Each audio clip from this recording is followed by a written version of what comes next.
ตู้คอนเทนเนอร์หางยังปะไปอยู่พี่น้องชนะพาเพกก็ยั่งอยู่เลยทุกคนเลยเนาะยั่งแต่หลังค่าเดียวน้องเลยเข้ามาของคนลุกมะนาวแตะยาวๆนะทุกคนใต้วัดอยู่เล่นฉลายพี่น้อง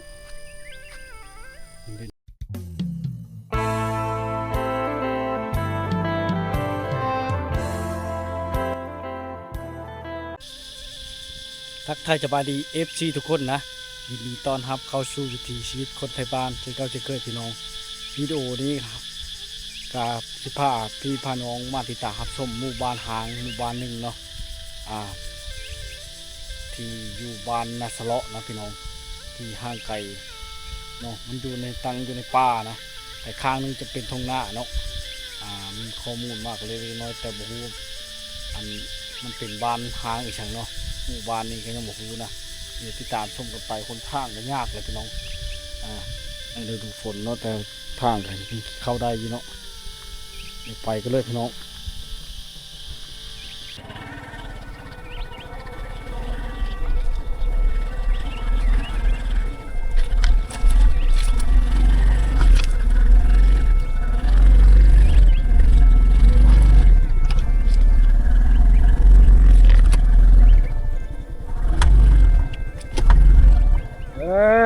รถตกเลยทุกคน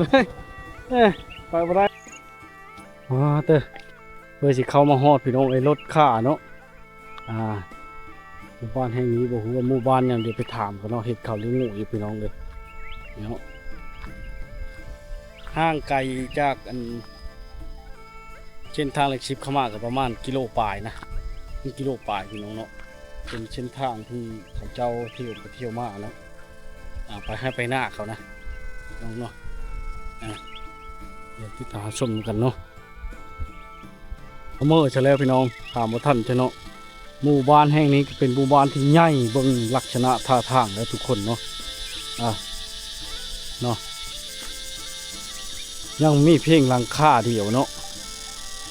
มีเพียงหลังคาเดียวนะทุกคนเนาะยังลงยังเหลืออยู่เนาะสิหมดไปพี่น้องเริ่มที่ตาชมกันไปเนาะเหลือเพียงแต่สิ่งที่ก่อสร้างที่ฮักที่พังเลยเนาะเป็นน้ำสร้างตะกี้นะพี่น้องนั่นเลยแต่เพกกละมุดเนาะกมะม่วงนะกมะม่วงต้นพาวต้นลำไยต้นมะขามทุกคนต้นมะขามเนาะต้นมะม่วงมันมุดกว้างทุกคนเลยเขาจะย้ายออกไปหมดแล้วพี่น้องบ่ฮู้จักปีเลยเนาะหมู่บ้านนี่เนาะอยู่บ้านนาสะเลาะเนาะไกลกับบ้านนาสะเลาะนะทุกคนนะเมืองพิราบุรีเนาะแขวงชนเขตนะทุกคนโอ้เลาะเกลียวผุนแม่นมดเลยทุกคนเนาะเป็นเดินเลยโง่ของกระเจ้าเลยทุกคนเลยเนาะเกลียวพุ่นก็จะมีต้นพร้าวได้หลายนะทุกคน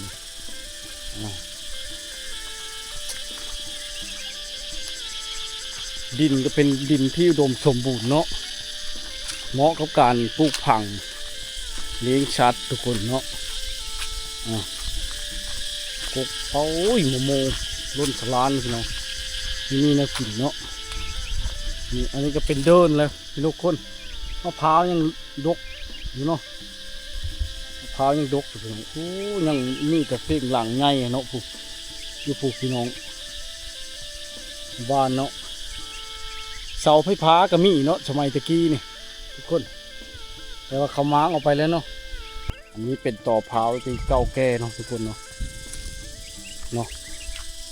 ผมมะขามกำลังเป็นดอกน้องเอ้ยผมมะขามกำลังเป็นดอกเนาะลงเรือไว้พวกเป็นเพื่อนที่ใหญ่ตะกี้คนเป็นเพื่อนที่ใหญ่เนาะเดี๋ยวไปตามส้มด้วยกันพี่น้อง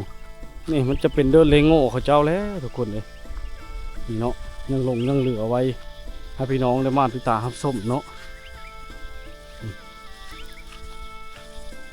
เนาะ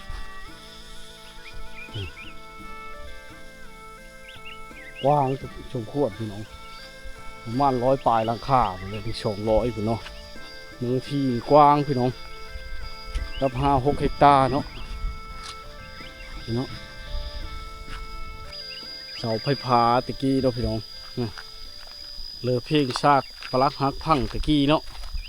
คือว่ามีความอุดมสมบูรณ์เจริญรุ่งเรืองพอสมควรเลยทุกคนในสมัยนั้นเนาะบ่ฮู้จักปีแล้วนะที่เขาย้ายเอานี่เนาะ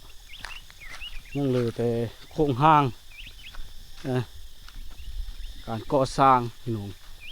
หมู่บ้านแห่งนี้เนาะกลายเป็นบ้านห้างได้จากใดเนาะบางบ้านกับกระปุกมั่นใช่นะนี่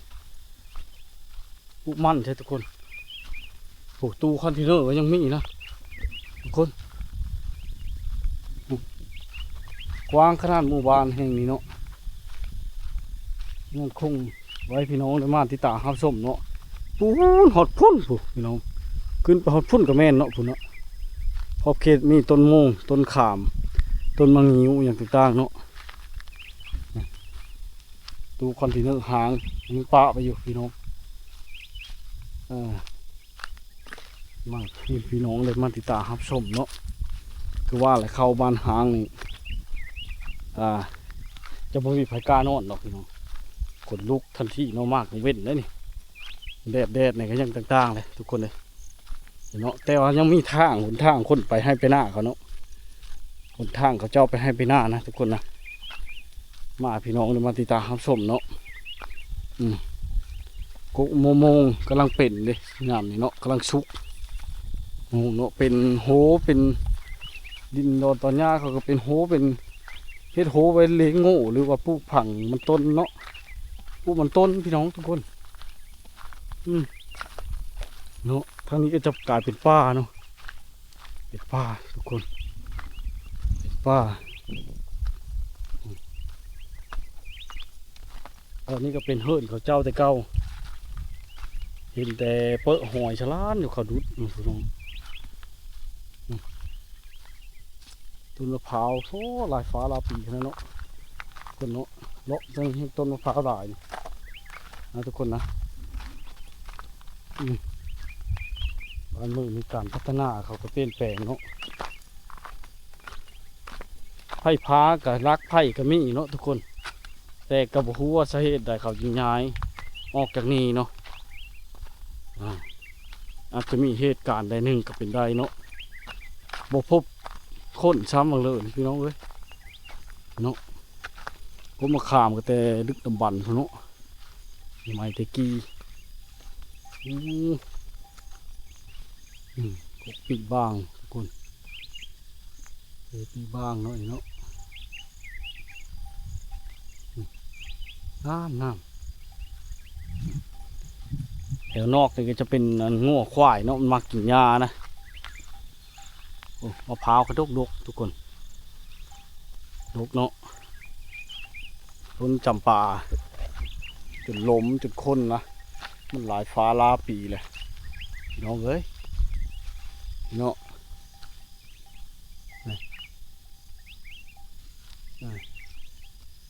หลายฟ้าลาปีเลยทุกคนเลยย้ายออกไปหมดแล้วมีพายุมบแม้แต่หลังคาเดียวเนาะยังลงยังเหลือแต่ตีนเสาหรือว่าไม้ยังต่างเนาะต้นโพต้นไห้ก็มีพี่น้องยังเล่นไปขออนุญาตเด้อลูกหลานมาถ่ายทำวิดีโอบริเจตนาอีฉันได้ถ่ายทำวิดีโอให้พี่น้องมาติดตามรับชมอยู่ชื่อเด้อพี่น้องเลยดกขนาดนี้ก็ได้เนาะต้นพร้าวนี่จะเป็นต้นพร้าวที่ดึกดำบรรพ์เลยนะทุกคนนะโกมาตานดกขนาดทุกคนดกขนาดเนาะมะม่วงก็ดกขนาดบางพี่น้องก็เอ็ดชนมั่นใช่ไหมเนาะดินเขาเจ้านี่เนาะเขาเอ็ดชนมั่นใช่พี่น้องเลยเนาะวางขนาดหมู่บ้านแห่งแต่ว่าชื่อบ้านเนี่ยบ่ฮู้ว่าชื่ออย่างเนาะนี่ยังหลงยังเหลือไว้อยู่พี่น้องก็ชิแม่นอันนั้นน้ำซางตะกี้เนาะมาวันนี้แห้งเฉียวแล้วทุกคนเลย เนาะต้นตะป่าแต่ดึกน้ำบันแล้วแต่โดนแล้วทุกคนเลยนี่จะเป็นลักตายเนาะลักตายพี่น้องเลาะไปพูนจะเป็นวัดหางได้นี่เป็นวัดหางเนาะมีต้นตาลเนาะเป็นวัดหางนะทุกคนนะนี่เนาะลักตายนี่แต่สมัยตะกี้เนาะนี่เนาะเล่นสลายอยู่พี่น้องยั่งลงยั่งเรือไว้ให้พี่น้องมาติดตามรับชมเลยเนาะลักตายวัดนี่พี่น้องนี่จะเป็นลักตายวัดเนาะเลาะไปลักตายวัดเลยทุกคนเลยยั่งลงยั่งเรืออยู่เนาะต้นตาลทุกตะมาตาลดกวิไผเอาเลยเนาะนี่อันนี้จะเป็นข้อเฟซของวัดหางนะทุกคนนะเนาะมีต้นโพต้นไห้กลางคืนโอ้ยมีไผมาไกลเลยพี่น้องเลยเนาะนี่ชิเมนสิมหรือหัวแจกอย่างต่างๆเนาะสมัยตะกี้นะทุกคนนะเนาะนี่ก็เป็นต้นโพต้นไห้เนาะนี่เนาะแต่ว่าพี่น้องเลยเอารถเที่ยวไปเที่ยวมาอยู่เนาะในขอบเขตนี่เนาะ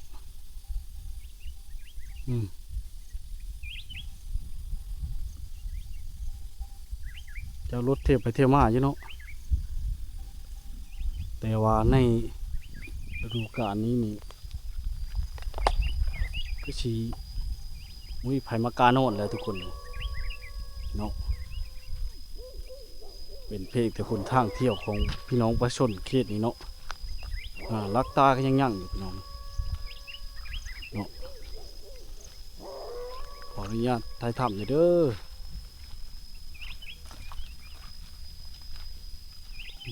ลองเลยชนะพาเพก็ยั่งอยู่เลยทุกคนเลยเนาะยั่งแต่หลังค่าดีน้องเลยเนาะทำไมพี่น้องได้มาตาชมเนาะ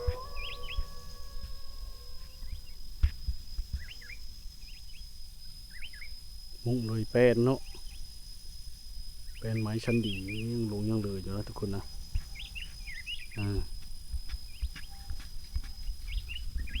เป็นขอบเขตของวัดเลยพี่น้องเลย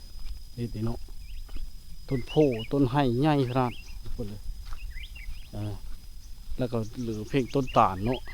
กับหลักตายวัดนี่เนาะเลดชลาอยู่หลักตายวัดนะทุกคนนะหลักตายวัดเนาะเข้ามาเขาขนลุกมะนาวแตะยาวๆนะทุกคนนะ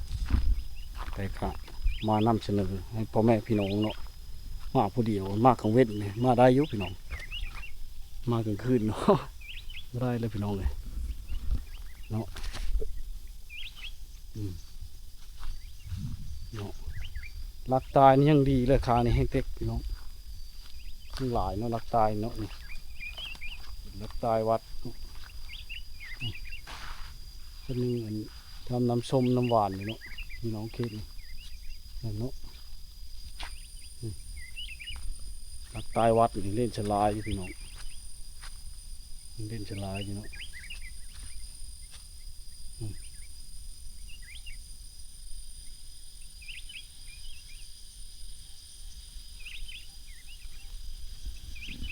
ทางนี้ก็มีเนาะยังเป็นห้องห่ออยู่พี่น้องนี่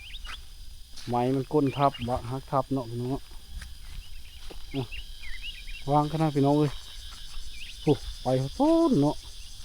อันนี้เป็นบ้านหางเนาะที่ผมมีไผ่ยู่แล้วพี่น้องเขามางเพื่อนชาตินั้นแปดเมื่อเลยเลยเพลงห้องห้อยเก้าเนาะมานำเสนอเรื่องราวให้พี่น้องมาติดตามรับชมเนาะ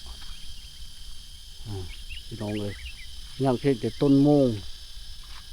เนาะต้นมะขามต้นผาวต้นมะไข่ต้นมะละมุดเนาะมะลำไยแล้วก็ลักตายวัดแล้วก็วัดเนาะวัดยังหลงยังเหลืออยู่พี่น้องเลยเข้ามาแล้วจะรู้สึกว่ามะนาวในแตะยังเงานะพี่น้องเพราะว่า เบาคนไทยบ้านมาผู้เดียวเนาะมาถ่ายทำวิดีโอมานำเสนอให้พี่น้องและมันติดตามเขาชมเนาะได้ก็ฝากกดไลค์กดแชร์กดติดตามได้พี่น้องเดี๋ยวมื้อหน้าคลิปหน้าพอกันไหมเนาะวิดีโอนี้ก็มานำเสนอหมู่บ้านหางเนาะที่เขาย้ายออกไปหมดแล้วพี่น้องบ้านนี่ก็เนาะที่มานี่ก็ฮอด3หมู่บ้านนี่แล้วเนาะอาจจะเป็นบ้านโคกบ้านบ่อนเนาะอันนี้เบาคนไทยบ้านบ่ฮู้ชื่อเนาะค่อยเห็นแต่ไปกมะพร้าวหลายๆนะทุกคนคิดว่ามีหมู่บ้านเนาะเขามาเป็นบ้านหางนะทุกคนแต่มันมีวัดบ้านนี้เนาะกล้ากลางคืนเนี่ยโอ้ยบ่กล้ามาเลยน้องไหวเนาะยังเหลือเพียงแต่ลักตายวัดกับอันอ่าบ่อชิมกับหอแจกนี่แหละพี่น้องเลยวัดเนาะแล้วก็เฮิรนหางเนาะคือแม่นมีห้องจักห้องงานแต่กี้นะหางอยู่พูนพี่น้องอยู่ชนบานพี่น้อง